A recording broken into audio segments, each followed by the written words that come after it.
Rajasthan history की अपनी जो प्लेलिस्ट चल रही है उसमें अपने चैप्टर 4 का जो मध्यकालीन राजस्थान में प्रशासनिक व राजकीय व्यवस्था वाला टॉपिक है वो अपन आज करने जा रहे हैं। उसके पहले के टॉपिक आप प्लेलिस्ट में चेकआउट कर लेना, वो आपको मिल जाएंगे। ठीक है, स्टार्ट करते हैं। मध्यकालीन राजस्थान की प्रशासनिक एवं राजस्व व्यवस्था। हमारी मध्यकालीन प्रशासनिक व्यवस्था को सामंती व्यवस्था कहा जाता है। इस व्यवस्था में बड़ा भाई राजा होता था तथा वह अन्य भाइयों की भूमि का आवंटन करता था। इस भूमि को जागीर या ठिकाना कहा जाता था तथा इन भाइयों को सामंत कहा जाता था। इस प्रकार यह व्यवस्था रक्त संबंधों पर आधारित थी। प्रशासन संभालने तथा जीवन निर्वाह के लिए राजा द्वारा भाइयों को भूमि दी जाती थी। सामंतों के द्वारा निम्नलिखित कार्यों में महत्वपूर्ण भूमिका निभाई जाती थी: कर प्राप्त करना, सैनिक सहायता, न्याय प्रशासन, उत्तराधिकारी का चयन। जेम्स टोड के अनुसार यूरोपीय सामंती व्यवस्था में राजा स्वामी की तरह होता था तथा सामंत उसके सेवक होते थे, लेकिन हमारी सामंती व्यवस्था सम्मान एवं कर्तव्य पर आधारित थी, अतः इसमें सामंत सहयोगी थे। हमारी सामंती व्यवस्था टेंट के समान थी जिसमें राजा मध्य का स्तंभ होता था। मुगल काल में मनसबदारी व्यवस्था के कारण हमारी सामंती व्यवस्था में परिवर्तन हुआ, जैसे श्रेणी व्यवस्था। राजा के सामंतों पर सैनिक निर्भरता समाप्त। सामंत उत्तराधिकारी का चयन करते थे। राजा ने सामंतों पर नए कर लगाए जैसे उत्तराधिकार शुल्क, सामंतों की सहयोगी की भूमिका। इन परिवर्तनों के बावजूद हमारी सामंती व्यवस्था का मूल ढांचा टेंट के समान बना रहा था। हमारी सामंती व्यवस्था बंधुत्वों पर आधारित थी। सामंतों द्वारा राजा को दिए जाने वाले कर और राजस्व निम्न प्रकार है। रेख: सामंतों द्वारा राजा को भू राजस्व जमा करवाया जाता था।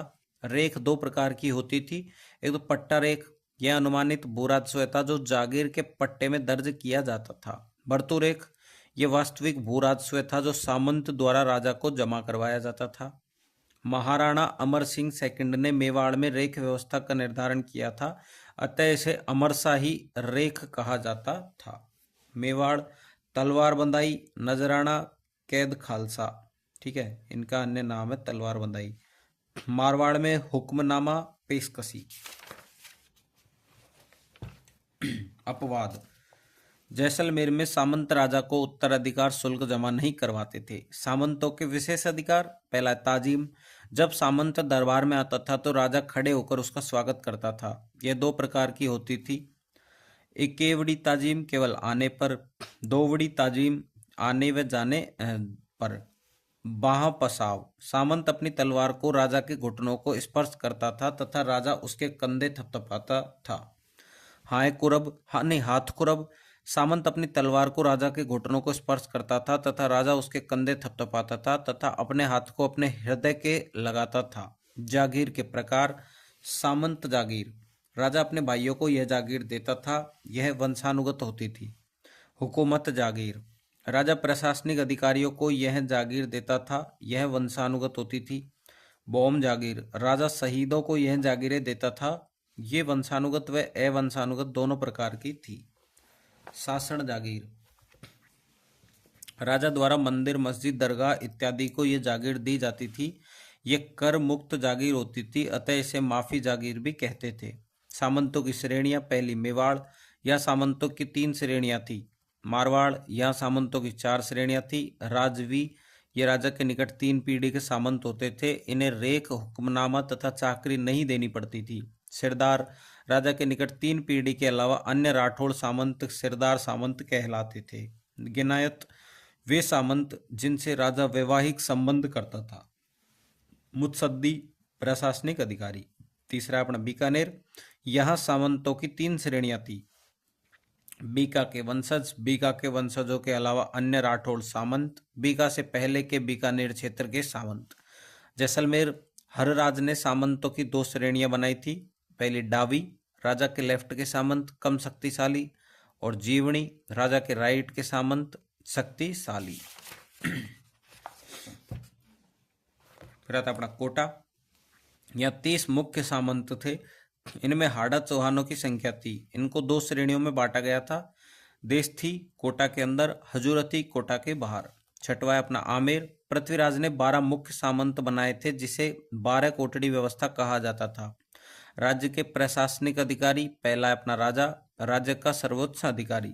यह प्रशासनिक, न्यायिक तथा सैनिक शक्तियों का मुख्य केंद्र होता था, लेकिन राजा निरंकुश नहीं होता था। राजा मंत्रियों, पुरोहित तथा युवराज की सहायता से प्रशासन संभालता था। वह समकक्षों में प्रथम होता था। राज्य राजा की व्यक्तिगत संपत्ति नहीं थी, बल्कि सभी भाइयों की सामूहिक धरोहर था। यदि राजा कम उम्र में बनता है तो उसकी माता शासन संभालती थी। राजा पर नीतिगत दबाव तथा धर्मशास्त्रों का नियंत्रण होता था।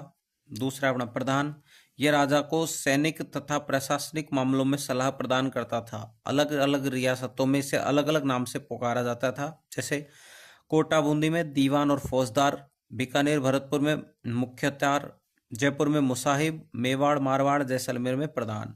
दीवान, यह राजा को वित्त एवं राजस्व मामलों में सलाह देता था। राजा की अनुपस्थिति में दीवान राज्य को संभालता था, अतः उसे देश दीवान कहा जाता था। यह परगनों में हकीम की नियुक्ति करता था। चौथा है बख्शी, यह सेना की भर्ती, प्रशिक्षण तथा अनुशासन के मामले देखता था। नायब बख्शी, किले तथा सेना पर होने वाले खर्च का ध्यान रखता था। यह रेख का भी ध्यान रखता था।